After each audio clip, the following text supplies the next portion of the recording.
சுதந்திரம் என்பது சும்மாவா வந்ததே. பிளாசி முதல் செங்கோட்டை வரை உரை ஓவியம். சுதந்திரம் என்பது சும்மாவா வந்ததே.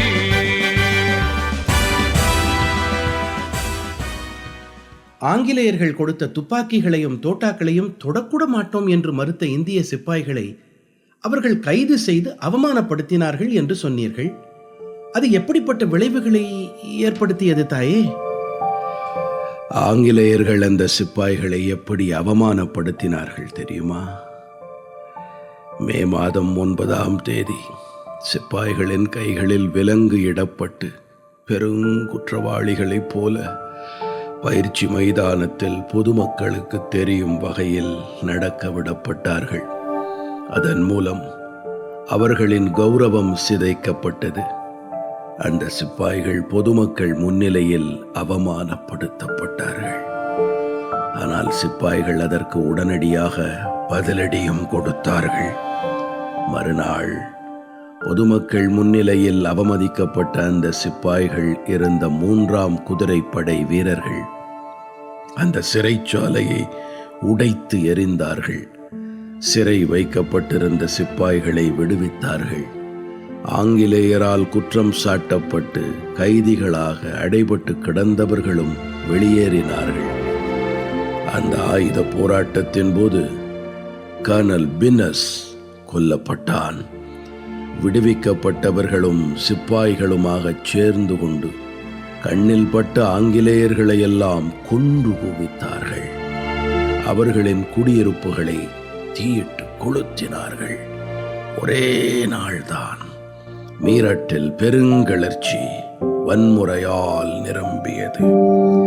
அன்று இரவே அந்த கிளர்ச்சிக்கார சிப்பாய்கள் மேரட்டை விட்டு வெளியேறினார்கள்.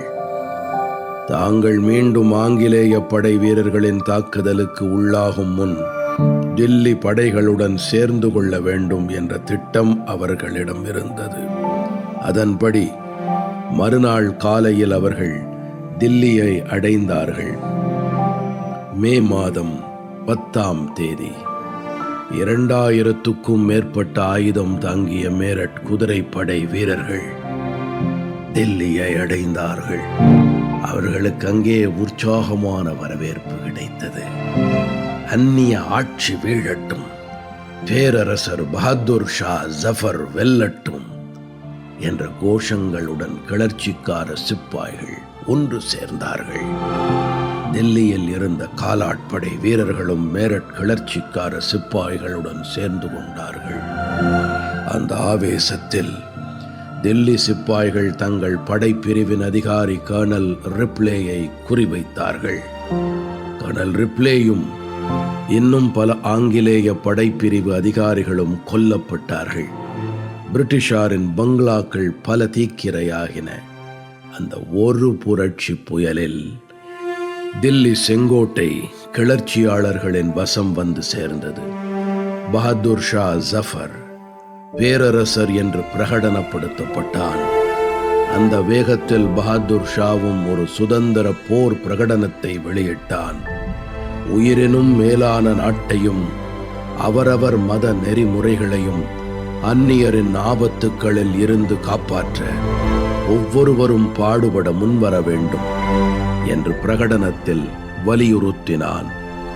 1857 மே மாதம் 16ஆம் நாள் பேரரசர் பகதூர் ஷா ஜஃபர் தலைமையில் முறைப்படி தில்லி அந்நியர் ஆதிக்கத்தில் இருந்து விடுவிக்கப்பட்டதாக மக்களிடம் ஓர் அறிவிப்பும் கொண்டு சேர்க்கப்பட்டது. தில்லியை கைப்பற்றிய சந்தோஷத்தில் கிளர்ச்சி காற்று இன்னும் பல இடங்களுக்கு சூறை காற்றாய் தொடர்ந்து சுழன்றடிக்கத் தொடங்கியது.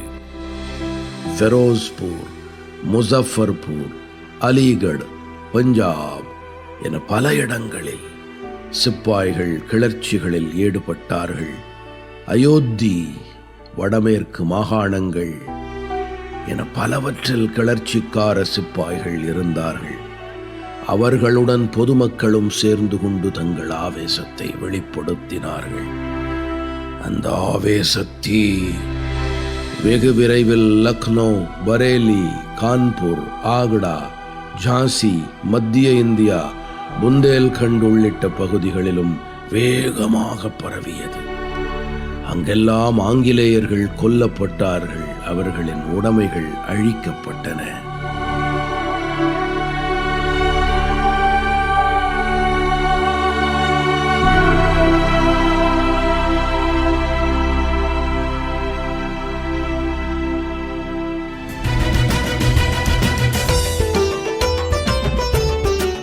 பிளாசி முதல் செங்கோட்டை வரை உரை ஓவியம் கேட்டீர்கள். ஆசி கூறி வாழ்த்திடவே அஞ்சிடுவார் பெரியோர், மாசு பேசி மயக்கிடவே முனைந்து நிற்கும் சுற்றம்.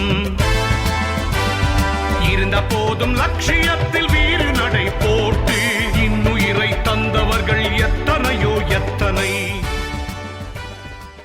படைப்பு சென்னை வானொலி நிலையம்.